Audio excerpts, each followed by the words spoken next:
All right, so we are going to talk about HIGHT block cipher. This is an ISO standard for block cipher, not lightweight standard, but a normal block cipher standard. But actually, it is not that secure because even in my master's thesis, I cryptanalyzed 31 rounds of it, which has 32 rounds. Okay, so HIGHT is a lightweight block cipher designed by Hong et al. In 2006. It is shown to be highly convenient for extremely constrained devices like RFID tags and sensor networks. Became a standard encryption algorithm in South Korea. Also ISO IEC standard for block ciphers. And this standard renewed last year, and HIGHT is still there, which I believe it shouldn't be, but still it is there. It is generalized unbalanced phase-style network. So we have talked about phase-style network. Now I'm saying something generalized unbalanced. I will explain what it is with a picture when I show you. But the key characteristics are block size is 64 bits, key size is 128 bits, and number of rounds is 32. Okay, and it was published in CHES 2006. So in the following slides, I will also show a few performance results, which are also taken from this paper from 2006. Of course, from then to here, people improved these results and so on. But again, it is not that secure. So this results also again for their paper. They say that AES requires around 3,400 gate equivalents on hardware, and with this implementation achieves 9.9 megabits per second. And they say that HIGHT requires less gate equivalents compared to AES and achieves better throughput. So yeah, this can be the case, but these comparisons are actually not that correct because you're using different technologies to compare them. So this is not a fair comparison. Also, we have AES implementations which uses around 2,000 gate equivalents. So people optimize, made different changes, and we have many results. So just by looking at this table, it doesn't mean that HIGHT is a lot better. AES is improved, but HIGHT is also improved because in a paper, somebody reduced this number of gate equivalents to 2,608.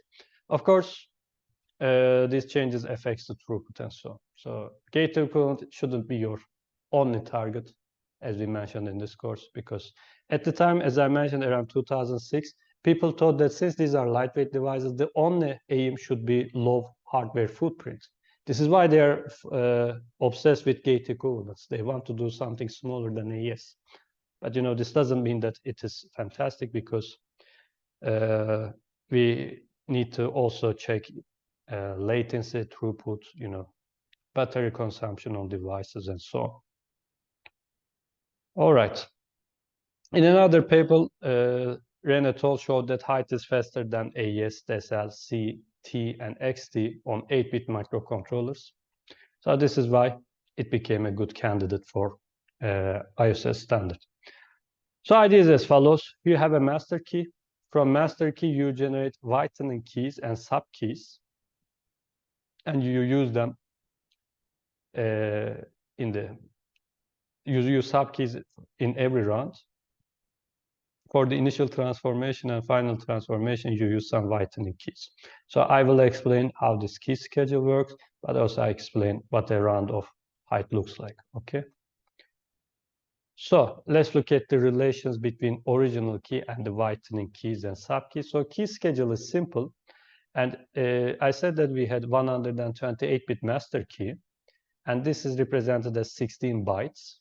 So for instance, if you know this byte, MK0, this means that you also know whitening key WK4 and also subkeys SK0, SK17, 34, 51, and so on. This is important in cryptanalysis because when you, for instance, if you guess this value during your cryptanalysis, this means that you also know MK0, so this means that you know all of this row.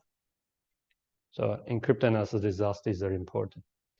So all you need to know that there are just bytes and they are related to subkeys, and whitening keys are just bytes related to master key bytes, and that's it. So there's a very simple key schedule. So one round of HIGHT is described like this. So recall that in phase-style ciphers, I said that there's the left and the right part, right? But now there are more lines, as you can see. This is why we call it the generalized phase-style network. So we said that the block size is 64 bits, and there are eight lines here. So this means that every line or every value represents a single byte. Okay. So as in the case of face-style ciphers, this byte comes and becomes the leftmost part here, but it is also fed to a function f0. Then it is there's a modular addition with this output and this subkey bytes. Then it is XOR to this bytes, and this value becomes this in the next one. So as you can see, there are XOR, modular addition, and some functions f0 and f1. But since this is a lightweight design, these f0 and f1 are something really simple, as shown is here. So for instance, if your byte here is x as the input, what you do is as follows. You rotated 1 bit to the left, you rotated 2 bits to the left, and 7 bits to the left, and XOR all these three values, and the result is produced as output.